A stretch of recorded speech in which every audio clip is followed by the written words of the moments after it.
Purihin ang Diyos at Ama ng ating Panginoong Hesukristo. Pinagkalooban niya tayo ng lahat ng pagpapalang espiritual at makalangit dahil sa ating pakikipag-isa kay Kristo.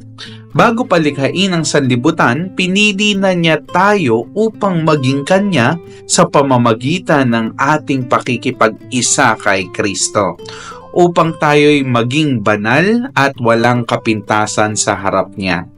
Dahil sa pag-ibig ng Diyos, tayo'y Kanyang pinili upang maging anak niya sa pamamagitan ni Hesukristo. Iyan ang Kanyang layunin at kalooban. Purihin natin siya dahil sa Kanyang kahangahangang pagkalinga sa atin sa pamamagitan ng Kanyang minamahal na anak. Tinubos tayo ni Kristo sa pamamagitan ng Kanyang dugo at sa gayon ay pinatawad na ang ating mga kasalanan. Ganoon kadakila ang Kanyang kagandahang loob na ibinigay sa atin.